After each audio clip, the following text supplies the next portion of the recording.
Welcome to Black Men Speak. I'm your co-host, the J.R. Stewart. And I'm your co-host, the Tommy D. Duncan III. Jimmy, it is Wednesday night, June the 14th, 2023. And if it's Wednesday night, It's certainly Black Men Speak. yes, sir. So let's give a big shout out to Liquid for providing our theme music, to Forest Films for producing our show, and our own studio for providing our studio setup.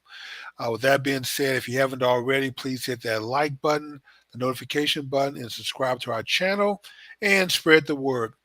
So we can help grow this show.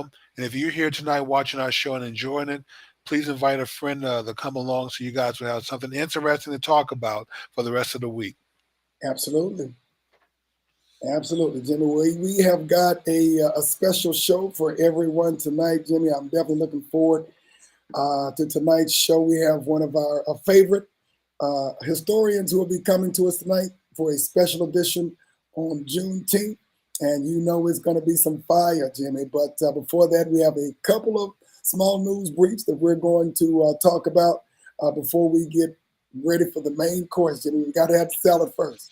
Yes, salad and vegetables. So with that being said, let's get started.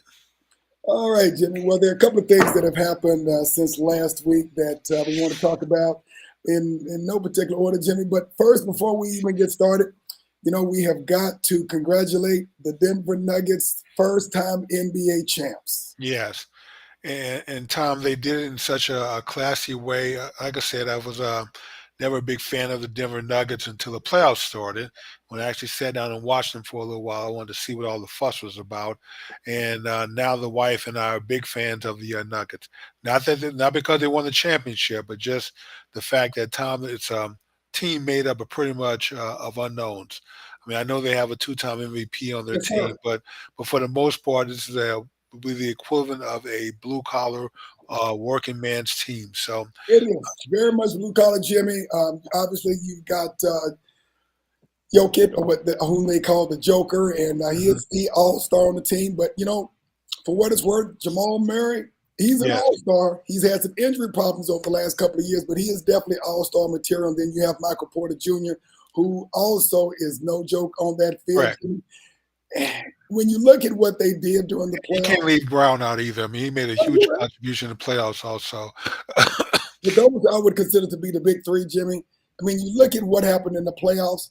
They took out the Phoenix Suns 4-1, who was really kind of one of the top two expected out of the West to go to the finals. And Correct. then they literally swept the Los Angeles Lakers with LeBron and AD. He And did.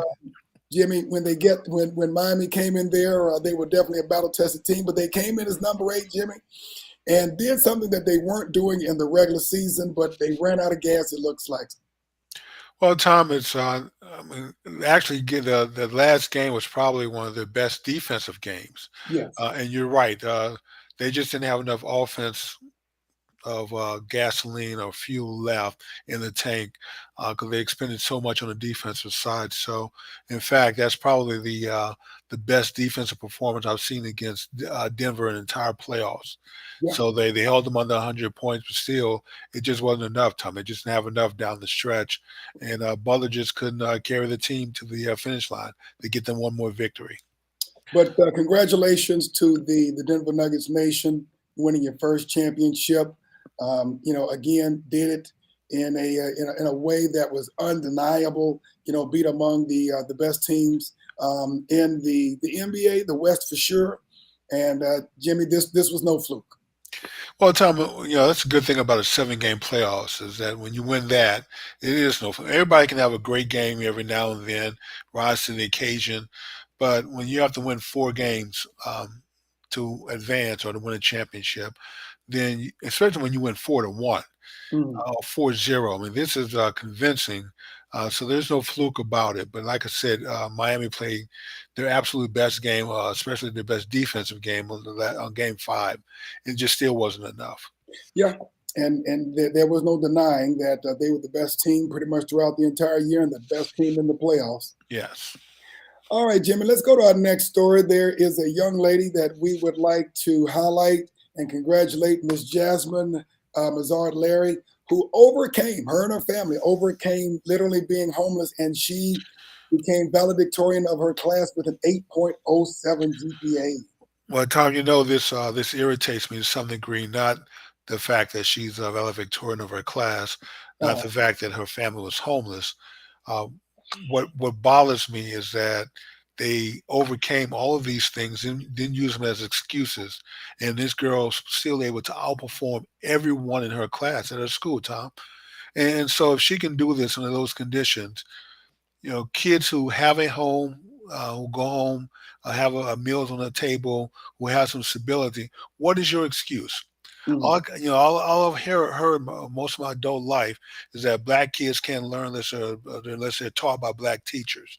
That somehow the crime or the drugs or the fact that daddy's not home or they're being raised by the big mama. All these excuses, one after another, as to why black kids can't perform and excel. And then here we have when we give example after example of young black kids who, Tom, are beating the odds. I mean, graduating, high school early, record-breaking uh, scores, passing the bar, kids graduating from college at 13 and 14 years old, and so, Tom, I'm not open to hearing any more excuses from now on. good. The socialists will come with these excuses as to why black kids don't perform at the same level as Asians and whites. I don't understand why we're not at the top of that mountain. You So have no to more be hungry. excuses, people. You have to be hungry, Jimmy. You have to be focused. You have to turn the TV off. Family support definitely helps. With this young lady, in addition to all of that, she was identified as having ADHD and hearing loss on top of all of this. Yes, Tom. So, with the physical conditions being challenged and some health issues going on, and then, Tom, I can only imagine the stress of being homeless when Yeah. your parents can't provide that safety that you need in order to fully actualize yourself.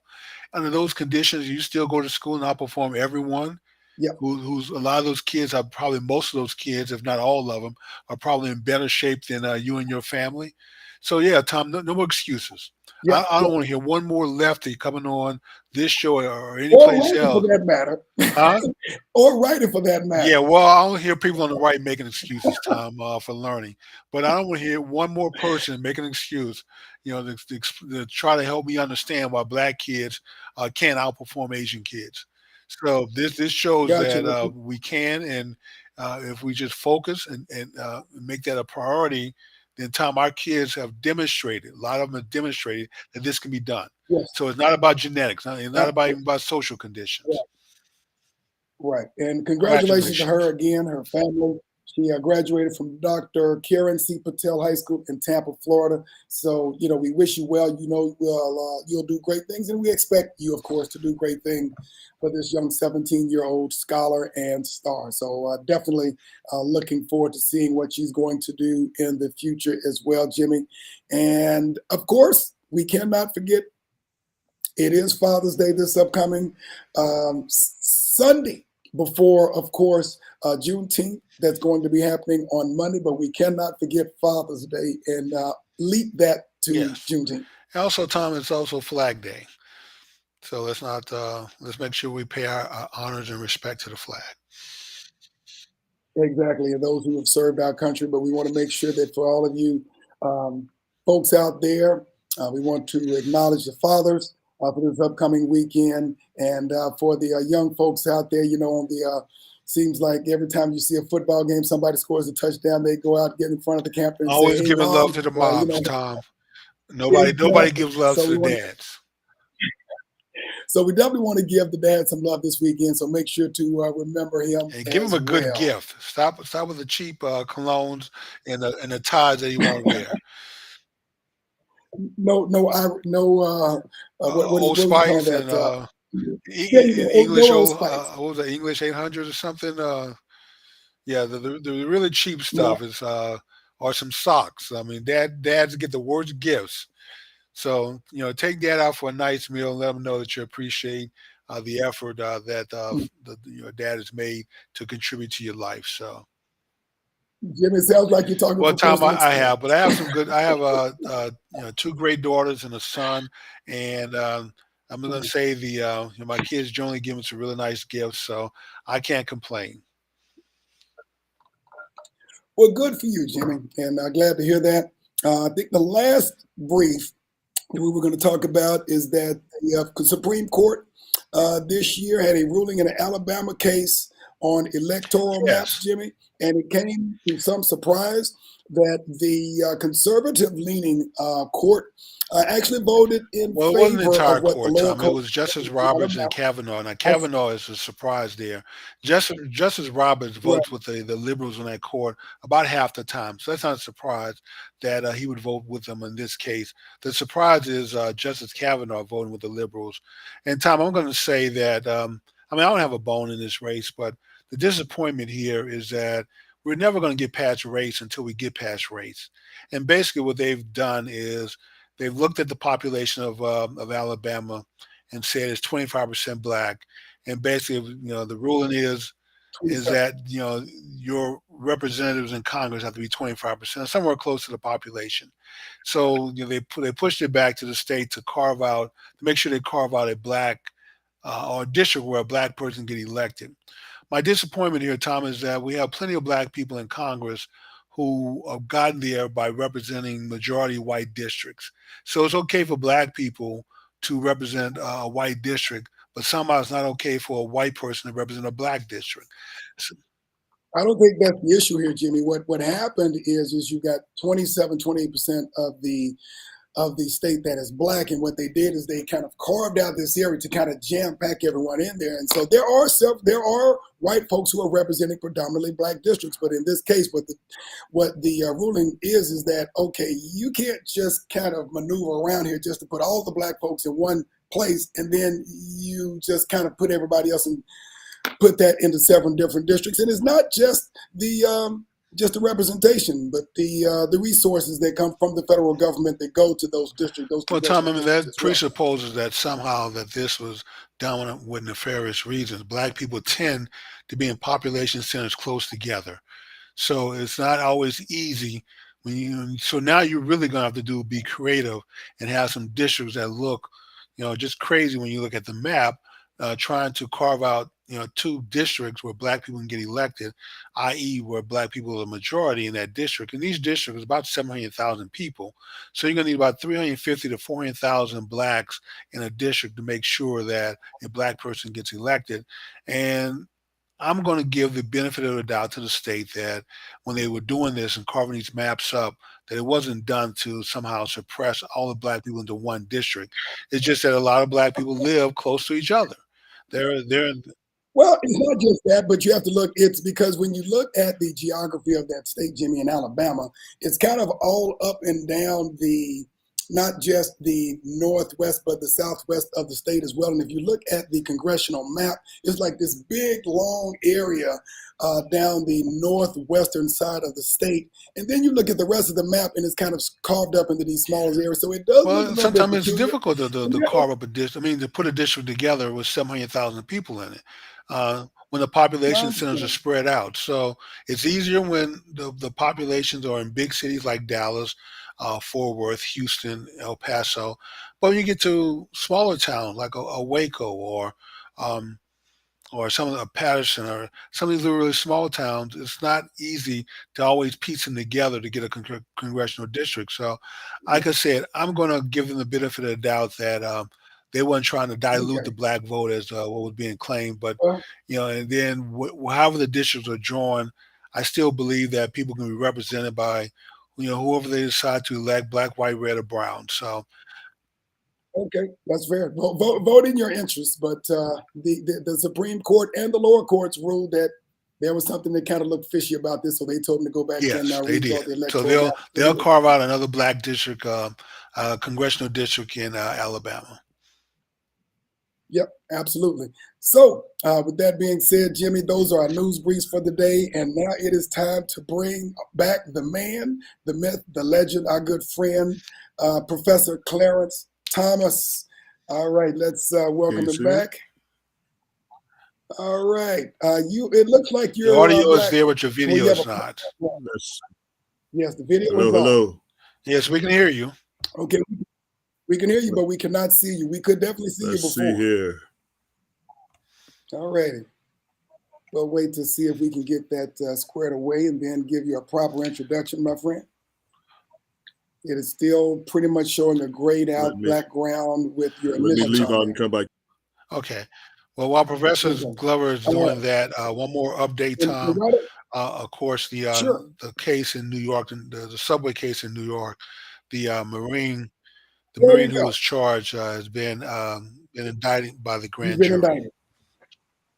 So there's more to come on that. It looks like Daniel Penny has been indicted on the case where he unfortunately choked or put the young man in a chokehold, and he ended up dying in the subway district. And so he has been formally indicted. But we do have Professor Glover back. So big we hand, would like everyone. to go ahead and absolutely. So without further ado, we want to thank you for coming back. For those of you who do not know or have not seen Professor Clarence Glover, aka Professor Freedom, he is a 40-year plus civil rights activist, a former professor of African American Studies at the Southern Methodist University, former assistant superintendent for multicultural education at Dallas Independent School District, and also he is a pastor of the First African Freedom Church here in the DFW area. So welcome back, and thank you. So glad to be with both of you all this evening. It's a pleasure. Good deal, good deal. So we are, of course, couldn't miss this week without bringing you back and talking a little bit about Juneteenth. What's going on this year, what you have going on in particular, and kind of giving us a historical narrative on this. I know we've had some conversations about this, and Jimmy, I think you and I have had some similar conversations about being very careful about not making our holidays become too commercialized and forgetting the context of what our ancestors, forefathers, and foremothers fought, bled, and died for, so that we could have the freedoms that we have. That's correct. Certainly, as I mentioned to you earlier, that most holidays are just that hollow days, hollow, empty. I suggest, because the word holiday comes from the word holy days. It should be a holy day, an opportunity to reflect on the spiritual meaning of a particular day, be it what we call Christmas or Easter, etc. And in this case, Juneteenth.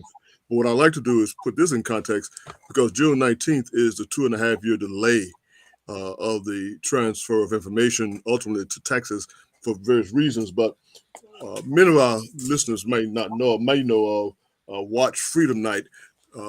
In the South, particularly up north, we go to a church on December 31st. Watch night. That's a major thing in the African American community, particularly among older African Americans. Those of us who are 67 and older, myself, we remember these days. I've written a book called The Night Before Freedom here, and it's simply a book that lets us reflect upon that for our children, because so oftentimes we don't have any material to contextualize these events. Very briefly, you'll see what I'm talking about. So when I open the book up, or when a parent opens up the book, they will hear something like this. It was the night before freedom, when all through the land, not an African woman was sleeping, not even an African man. The children were snug and warm in their beds, while visions of freedom rushed through their heads. Older men are best dressed, and me and my suit had just sat down for a bowl of hot gumbo soup. Then out on the street there rose such a chatter. I sprang from the table to see what was the matter, and what did my weary eyes would appear but a man named Frederick Douglass with a long white beard. It goes on in that rhythm and rhyme process to basically give the context of December 31st, because that's the night of what's called Watch Freedom Night in America, when Douglass and Harriet Tubman and others have been pushing Lincoln and others for the Emancipation Proclamation, which is signed January the 1st, 1863. So that's the historical beginning. And then we had a 2.5-year delay. Now, why? Some have said because of there was no technology, so you had to move down the East Coast, come down. The Union Army had not secured certain places and spaces. But some suggest also that because of cotton, and that's the major thesis tonight of our presentation of cotton. Texas was a cotton producing state, a major at that time. And so it is suggested that 2.5 years of cotton at least was left in the field. So they did not want to lose out on that profit. So we saw them holding out. And then when Granger finally came down to Texas. But again, I want to emphasize the principle of the African American men and women who were in the cotton fields. I want to challenge our listeners tonight as we proceed into the evening to think about, first of all, with me, a subject matter, our thesis is Black people, white gold. Black people, white gold. Cotton is considered white gold. The people who picked it were Black people. And Those of us want to remember somebody in the cotton field. I want to even challenge you all tonight to think about, do you have a relative that you remember who picked cotton? Yep. Yes, my mother was Matter of fact, picking cotton. all of my mother and all of her brothers and sisters. Right. I want us to remember those people tonight. I want to challenge the listening audience tonight to remember the people who picked cotton primarily during the Jim Crow era. That means prior to 1964-65, cotton was still in the field. So we must remember those individuals, and those individuals remember grandparents and grandparents, some who were in slavery, you see. Right. So we have to keep that knowledge aware. The power of knowing, yes, and hoeing cotton, knowing, planting the seeds, growing it, hoeing it, ginning it, and then begin to know our ancestors. And then I challenge us tonight, who do you know who was in slavery? Ah, yes. Who is your Juneteenth saint tonight? Do you know the name of your grandmother, your great-grandmother, your great-great-grandfather? So that we can call them and use this mantra. I know them, they know me, together we are free. Because we must keep their names alive and their memories alive, so that their spirits can inform our actions today. And so often we hear people say, why aren't we like this group of people, that group of people? One of the things that we miss is memory, knowing. So I want to encourage us tonight to know our ancestors here in America as we talk about Black people and white gold. Let me ask you this, Professor Glover, and before we move forward, I'd like to acknowledge a couple of our special guests who are on the chat line today. I want to thank you, everyone, for joining us. Miss Elisa Patterson, of course, Miss Marion Square, Miss Dominique Bowman out of Atlanta, Marion in DFW, Elisa's in Austin, Mr. Edward Willis, who's been on our show a couple of times, Brother Greg Harrington out of the Austin area, Frederick B. Robertson, Prairie View, Marvin Jones, who is also a historian of sorts out of the DFW area. And we want to invite those who are watching. We want to invite those who are on the chat line as we go through the thesis that Brother Glover is coming to us with tonight. He's talking action items. And so he says, who do you know who picked cotton? Who do you know who was in slavery? Calling out their names. These are action items. And so I'm also asking as we go into the show that we actionize these things that Professor Glover is saying so we can bring them into being. So just want to make sure that we keep folks in mind with what we're doing. This isn't just so he can be saying it, but so we can be doing it as well. So Professor Glover. Just if I may, one other thing, to just piggyback on what Professor Glover mentioned with the flow of information being slow. We did have the telegraph at that time. And that was the chief way news moved around from city to city. So really there was no reason for a 2.5-year delay. So there had to be other motives that motivated those to either ignore the information or to make sure that it moves slowly. Well, as I just mentioned, Mr. Stewart, that the cotton industry was a major thing in terms of the historical context. The cotton industry, that's why I'm emphasizing tonight the importance, because we do not talk about cotton enough as a people. We look at cotton as being somewhat of an enemy to us. It is an emotionally shackle. If I have physical shackles in my hands right now. So these were on the feet and necks of our ancestors. So as we go through this Juneteenth period, you can hear them, you can see them. I want them to think about who in your family may have been in shackle physically in slavery, and to begin to call their names, to teach your children who they were, to understand where they come from, East Texas, Mississippi, Alabama, the upper lower South, or whatever, so very important as we contextualize the ideal concept of Black people and white gold tonight. And understanding that these were human beings who had come from Africa. They were individuals who lived lives, who brought things from the continent with them here. They were enslaved not because they were simply Black, they were enslaved because they were brilliant. They had the skills and the knowledge. Much of what we see today in terms of the cloth, the fabric, they already had there. And so they were able to bring those skills and even transfer those skills over here to this country.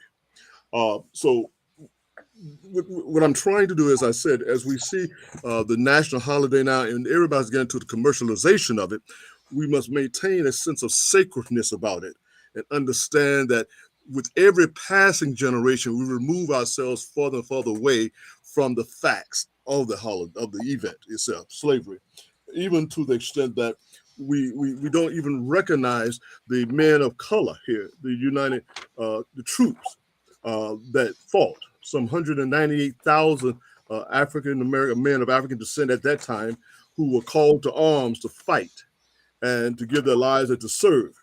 And so we should recognize that, particularly as a Black man speak tonight. And we're talking about Black men. Who were the Black men? Who were these individuals? Do we know their names? You see? It's very, very critical to put it in context.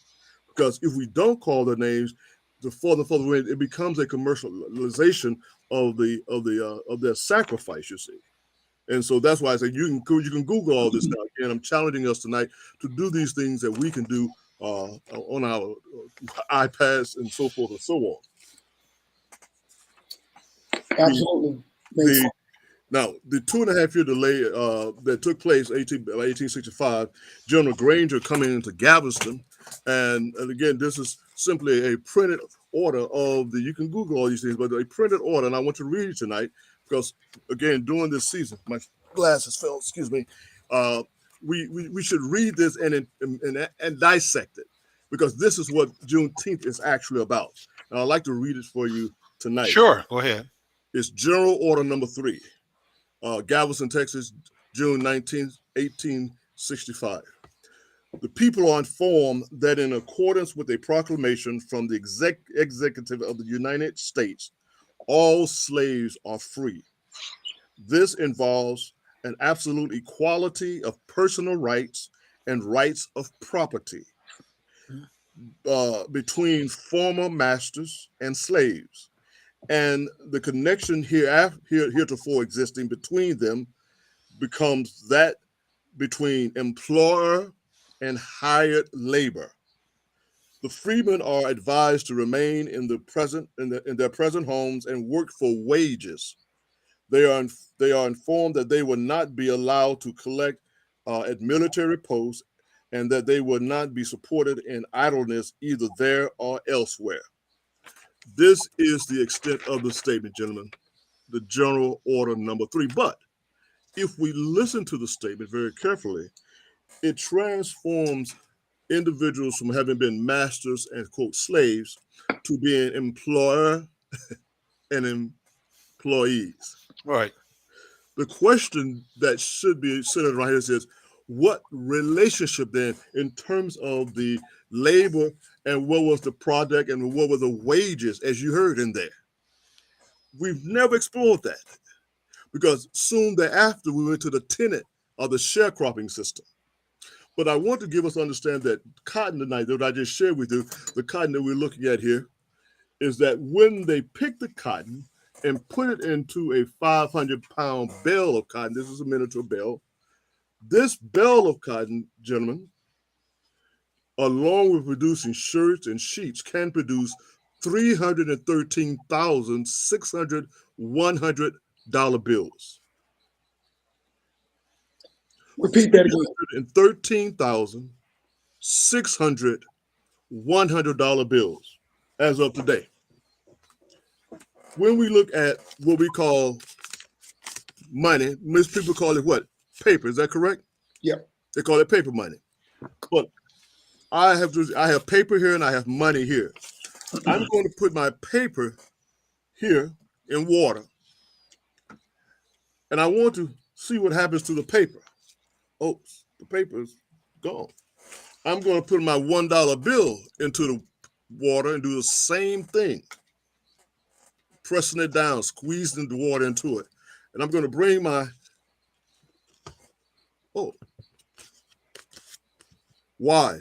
Because every dollar bill is made from 75% cotton and 25% linen. There's no paper in it, sir. So when we look at cotton is basically the goal, if you will, of the American economic system, having built a system on which the Industrial Revolution was born that gave rise to the greatest nation on earth. We were the basic engine of that industry at that time, even to the fact that it is said that it was not Eli Whitney that invented the cotton gin, but rather a man named Sam, his father, and together. Because at that back during the time, if we had continued to separate the seed from the cotton, it was laborious. But because they said necessity is the mother of invention, someone, African person who was doing the work, invented this comb that separated the seed.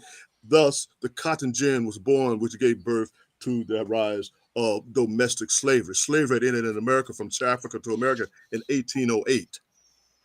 So now we have this industry of cotton in America that now fuels the South, thus leading to the Civil War and subsequently the succeeding of the states, the Confederacy, and the Union. And we now say that we have a war not simply for the states' rights, but actually for slavery, for the preservation. And Texas was founded as a Republic of Texas to preserve the institution of slavery as seen in General Article number 9 in the Constitution of 1836. So here we are in Texas today in a state that, because of slavery, Stephen F. Austin did state that we can rise out of poverty by going to Mexico, or Mexico at the time, by raising cotton, but we cannot do it without the slave. They then thereafter, under the William Peters colony, gave 640 acres of land to European men to bring their slaves from what we call the Lower South, Georgia, Mississippi, and other places, to Texas. And through that, they gave 320 acres to single men. They were able to build what we now have as the state of Texas, which leads to Juneteenth. So I'm just giving all these historical perspectives so that we have some context for our conversation tonight. So when we look at cotton, we must ask ourselves, why do we still have such a negative, emotional detachment about cotton, which is a powerful economic product? And I encourage you to think about apartheid in South Africa. When they ended apartheid, what do you think the men, particularly and women, but how do they think they looked at the diamonds in South Africa? Do you think they threw the diamonds away? Of course. No. I think they saw diamonds as a valuable economic product. What I'm challenging us tonight is to think about what cotton as a major economic product that we must get involved in, our clothes, our industries, and begin to understand even the fact that the wealth that was denied during slavery and Jim Crow must be our data point when we begin to talk about issues of reparation or equity in America. No, this is a very, very interesting context. I want to also welcome good brother Asar. We want to welcome Terrace Burton and Seth L. Bailey. Thank you for joining us this evening as well. So I appreciate you putting that framework together. And there are some that might say, this happened a long time ago. We understand that we now live in the greatest nation in the world. What do we do with this information and make it relevant today other than celebrating in more traditional commercial ways for Juneteenth? Well, first of all, Juneteenth should be a spiritual day. And I'm a minister, and I encourage people to recognize that we must recognize the spiritual meaning, just like in the Bible context when you have the Passover, and they said they come out of Egypt, if you will, the Jews, they say, what is the purpose of this night? Our congregations, our churches must begin to give new meaning and purpose to our congregations and put our freedom story in the context of our reality here in America. not just in a historical biblical context, but in a contemporary spiritual and social context today as well. And that's why back in the 70s, we had liberation theology. And those of us who are advocates and proponents of liberation theology suggest that the gospel is not simply about what happened in the Bible then, but it's about what happens now with all of us as God's people, as God's children, and how the social political realities still inform our world today. For an example, I'm holding something here, and some people may notice this is the Statue of Liberty. I'm on my hand. Gotcha. But yet we look at it as 4th of July, but how many of us realize that the Statue of Liberty was given to America after the Civil War? I will read here, it says, shackles, broken chains disappear beneath the feet of the Statue of Liberty. It serves to commemorate the end of the Civil War. And here's Labourier at the bottom, who was the abolitionist. And most of us don't know that the Statue of Liberty was given to America to celebrate the end of the Civil War and the end of slavery. And the shackles are at her feet. You can Google this, ladies and gentlemen. Google shackles at the Statue of Liberty and begin to see that. And they even now aware of that. So this should be a part of our education. So here's the most iconic symbol of freedom in the world, you might say, but we don't know that it's connected to our own experience. So rather than having the poem give us your whole master's journey to be free, I created another poem so that we could use that poem for this season and other seasons. It is entitled Liberty's Voice. And I think it speaks for itself. Silent her voice has been since first her spirit born. The truth of why she stands today has yet to be learned. The end of slavery many years comes now to wipe away Africa's children's tears. Open shackles at her feet speaks of victory, not defeat. War now ended, freedom won, America's road to peace begun. Speak now, Lady Liberty, and tell us why you hold your golden torch so high. To shine on all, no matter the skin, to let you know that all are kin. Embrace the light of truth you now know, and break the dam and let justice flow. For I stand as a symbol of what America can be, but only if all of her children are truly free. Never again lock the chains that enslave both the enslaver and the enslaved. And when in doubt as to why I stand, look at my feet and understand. So here I give this to, like in churches and schools, we need these types of things for our children so that they can engage in programming and reflecting and have a new sense of this. Now, yes, and I would love to hear from the viewers as well. And so I want to get that context of some information tonight. Absolutely, absolutely. Also, we got Celia Reese, who has just joined us as well. So thank you very much. And of course, you are more than welcome. You're free to ask any questions either on the chat line or, of course, you can call in as well at 385-526-5245. And then we have Brother Ed Gray, who I want to thank for actually introducing and connecting us, Professor Glover as well, who has joined the show tonight as well. So when we look at the context of the economy that we helped build, our ancestors helped build, literally the greatest and most powerful country in the world with the largest military in the world. Yet when we look at our own community, we represent about 1%, maybe 1.5% of the overall economic production capacity in this country. How do we tie this narrative together to make sense out of where we should be going? Again, I think that when we understand the fact that... And it looks like I have a call here, so wait just a second. Go right ahead, please. Go right ahead. Good evening and welcome to Black Men Speak. This is Tommy Duncan. If you could tell us your name, where you're from, and what your question is. Hello, my name is Marion. Good evening, Marion. Thank you for joining us. My question was, the first Statue of Liberty, was it, can you hear me? Yes, we can hear you. Okay. The first Statue of Liberty, was it a Black representation and it was given back? Yes, that has been suggested that it was the first because it was replicated after the statues in Egypt. Uh, the the uh, the symbols of spirit of freedom in Egypt. So yes, and then they used the face of the another woman's face, mother of the sculptor. But yes, that has been established by some as being one of the theories that it was a black woman's face. Good deal. Any other questions, Mary?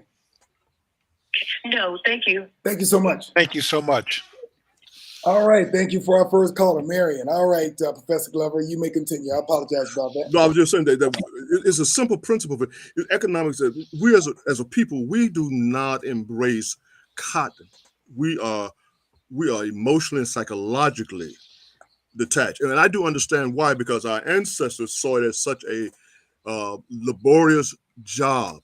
It was. The fields, the heat, the lack of payment, the lack of quality food and home. So we do understand how. But my goal for the last 50 years has been to help us, because I grew up on a plantation. My great grandfather had a plantation, had people. Some of us did have cotton that we owned, but his grandfather, grandpa had one enslaved, but eventually having his own. But we must see the cotton simply as the product and not the problem. True.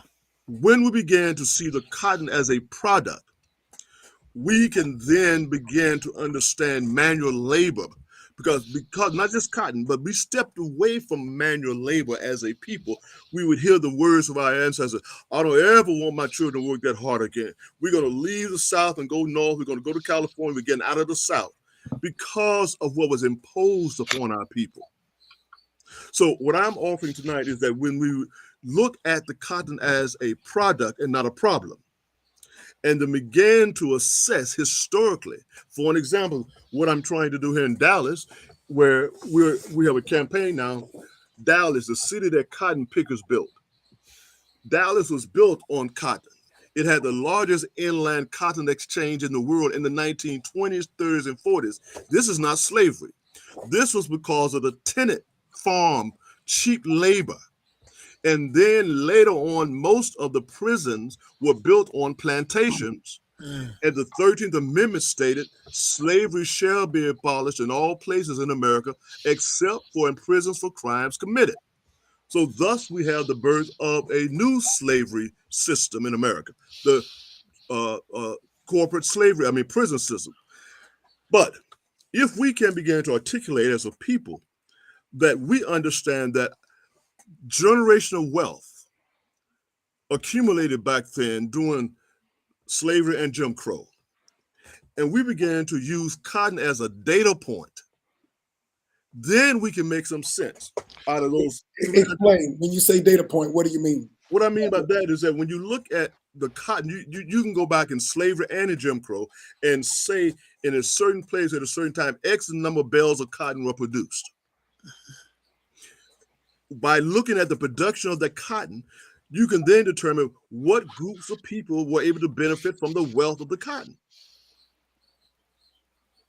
If you look at this, I'm challenging accountants and the people out there who hear my voice. If we look at these data points, then we can see, well, this is why African Americans were not able to acquire generational wealth to pass down to generation after generation. They were not able to. During the cotton production system, there are basically you have to plant it, you have to chop it, you have to pick it, and you have to gin it. There's one last stage, then you sell it. We participated in all four except one. The most important, the sell. The sell. There's a statement that should be made: never let a slave learn the value of cotton. If we today can learn the value of cotton and use it as a data point, I'm offering that we can then look back and see where the gaps of economic opportunities were. And then begin to look at how we can say what needs to be done to fill that gap. And then also to say, we want to go back and work in those fields, those places, on the land, on the companies and be a part of the cotton industry. I would offer you today that how many African Americans are in the cotton industry today, be it in the farming, the growing of it, or even in the industry, or even internationally. But we cannot make cotton the problem. It must be seen simply as the product it is, white gold. Gotcha. Makes sense. So Yes. when we look at being able to create wealth within our communities so that we can employ our people, so we can begin to build not just companies, not just networks, but to build industries so we can begin to employ our people, so we can begin to feed our own people and become a self-sustaining economy as opposed to a dependent economy. And obviously, we know that there are some folks that we have in farming. Matter of fact, when I think about it, Professor Glover, when I was growing up very young, I mean, my family grew up in a very small town, so we had a lot of folks in farming who had farms, who had land. We've lost a lot of that, just probably because of a lack of understanding of the value of that in the successive generations. So, do we go back to doing that, or are we looking at a different model? No, we have to go back. Land is the fundamental thing, sir. I see the question about hemp, and I'll address that in a moment. Is that land is the fundamental thing. I teach my young nephews and others, a man and his land go hand in hand, and a man without land is not much of a man. A man must do two things primarily in his life in terms of protection and provision. I mean, provision and protection of his family, and so therefore, provision means having land. And we must understand as men, the psychological trauma that was imposed upon African American men in terms of how we see land and the lack of reward that it gives us because we work so hard. The adage that says, if you work hard in America, you'll succeed in America. That's not true for African American men and women. Working hard does not equate to success for us. We have always worked hard, but yet we have not been collectively successful because of systemic racism in this country. And so, but yet some of us did overcome, and so if we're going to have land, if we're going to grow food, as you just stated, then a show like yours should then begin to replicate and see who's owning the land. I have gardens in my home. I have peas. I do cotton. I do all of it. You mentioned hemp. And people asking that. See, hemp and cotton are very close. Hemp can be used for clothes and things, not just the medicinal purposes for which it's used for, but all of nature has a medicinal purpose. I'm not an advocate of smoking. I don't smoke at all. But the fact of the matter is that growing any natural thing for the production of food, clothing, medicinal reasons or whatever should be a part of our economic agenda. But I submit to you that we're not able to get to that agenda because we have looked at land as an enemy. We've looked at the cotton as a problem again.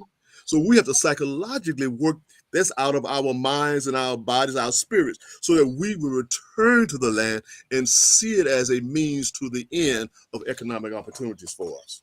So when we look at the younger generations, we're now Zennials, Millennials, older Generation X, and many of us within that generation and younger, unlike our grandparents and great-grandparents, we didn't grow up tilling the land, planting on the land, harvesting the fruits. So what is your recommendation when it comes back to a generation or a couple of generations, quite frankly, who have no context whatsoever with dealing with land? They wouldn't know what to do with land if you just gave it to them and tell them to go and grow your own food, till the land, make productive use out of it. That's the challenge today. I have a movement I'm calling Black Country Man. I'm a 7th generation country, Southern man in Louisiana, also to Alabama and those places. But those of us who are countrymen, and there are some of us who still are landmen, countrymen, we have to be able to engage, as you just said,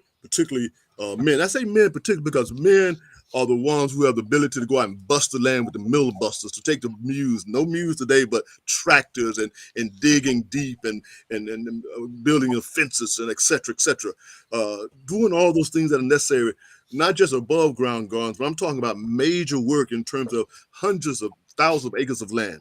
So we need to have more men today. I go to South Dallas, all over the countryside.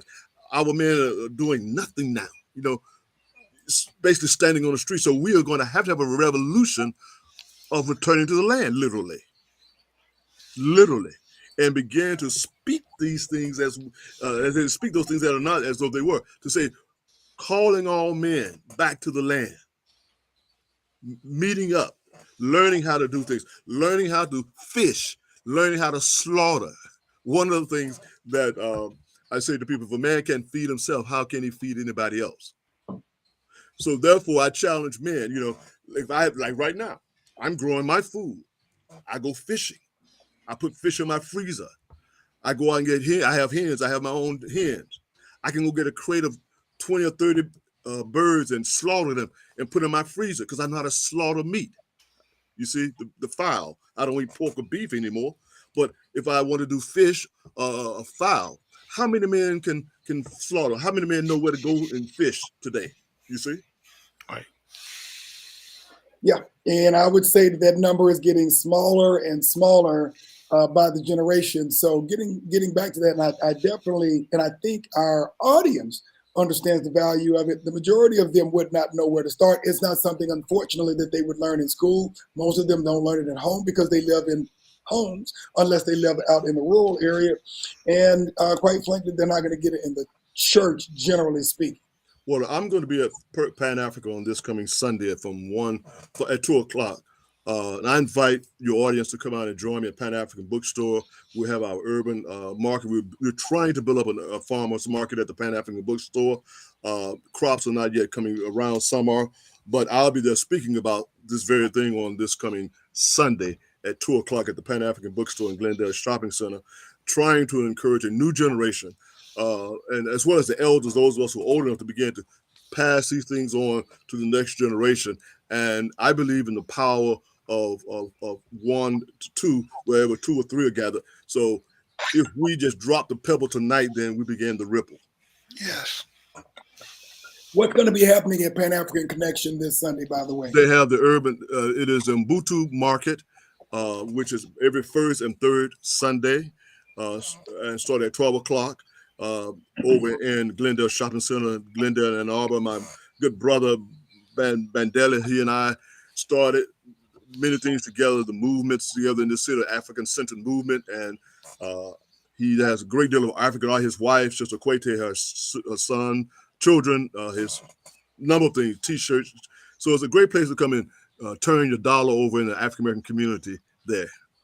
Absolutely. We want to, of course, acknowledge Hazel Jones, who came in and made some comments as well. And we have a couple of comments on the line. Ed Gray, hemp was part of the antebellum plantation economy system, along with cotton, rice, indigo, sugar, and cotton plantation. Right.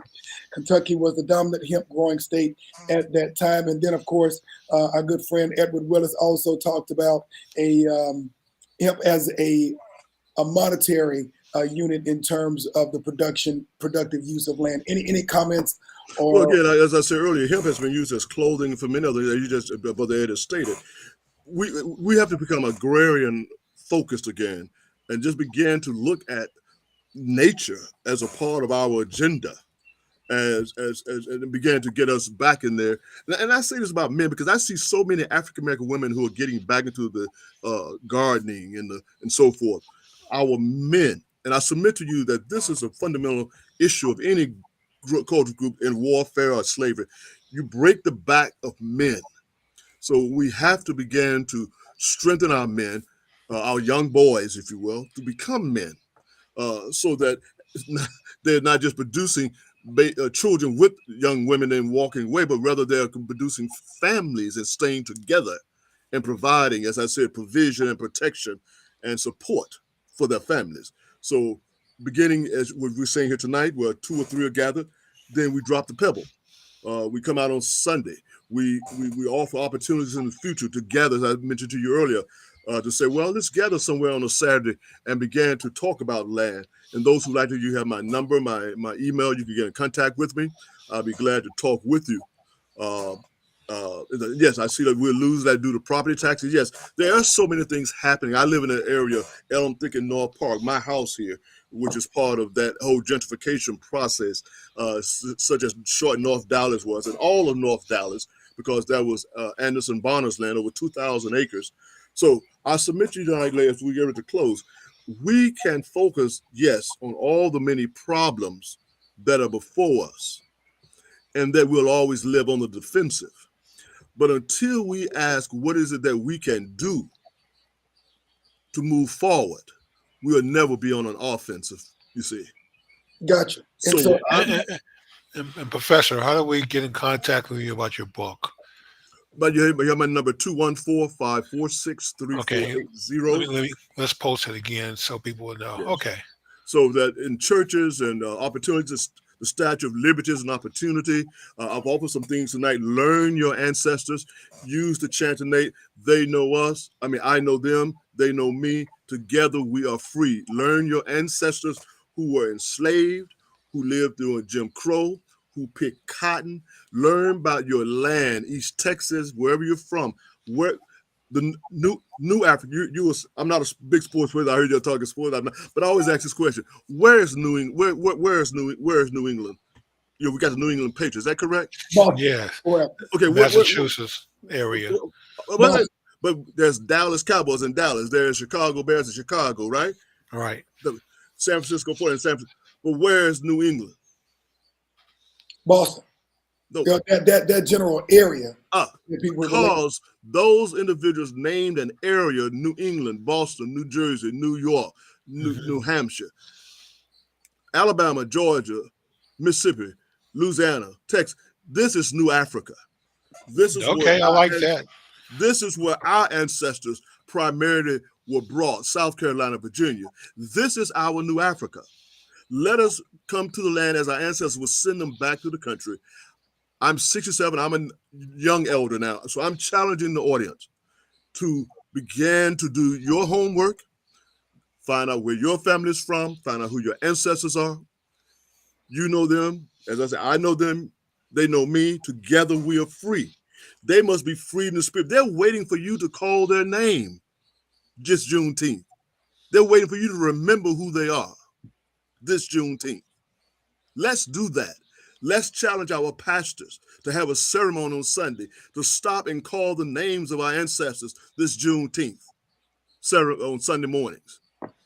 The church must again become an institution of spiritual and social liberation for African people in America. All right. I like that, New Africa. I agree 100%. Absolutely, and we want to thank you for joining us. We have a couple of more minutes left before tonight's show, but I just want to make sure that we wrap up for everyone. The action items, obviously, number one is remembering, doing the research and doing the homework to align and call on your ancestors. Bring them and render them forth into your active current life. Obviously, building for ourselves, which begins with the land, so that we can take care of our families, feed ourselves, and build productive use as well. And what are the other areas, Professor Glover? There's some of us, and I'm going to say myself, there's some of us who are land families. My family, I've lived all my life. I have a house here and I have a home in Louisiana on 7 generations. Those of us who hear my voice, if you are a descendant, if your family has land, then we should be getting together talking about how we're preserving your land. If you're having problems about deeds, taxes, etc., then we should begin to talk about those things. East Texas, here in Dallas, wherever.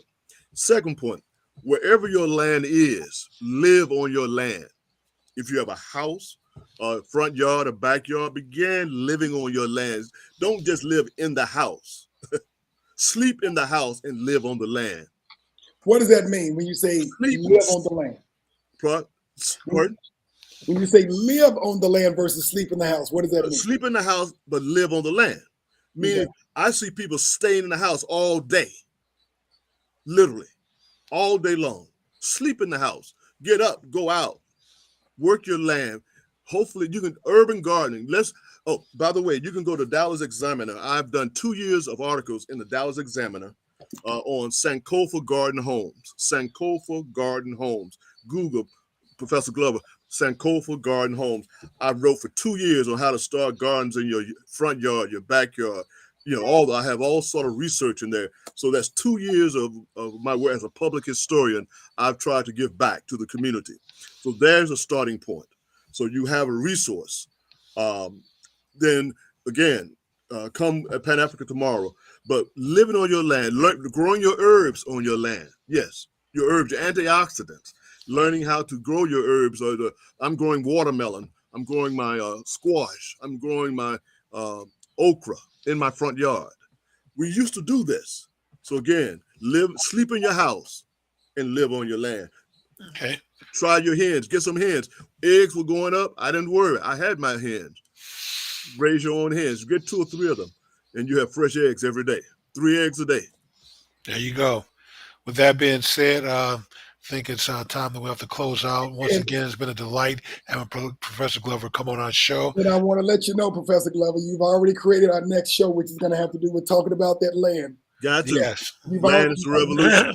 You have to come back. We're already pregnant. That's the next show. Land is a revolution. A man and his land go hand in hand, and a man without land is not much of a man. Not much of a man. That's right. All right. Thank you very much, Professor. Yeah, thank you so much. And with that being said, we'll see everyone back here next week. Same time, same channel. Good evening.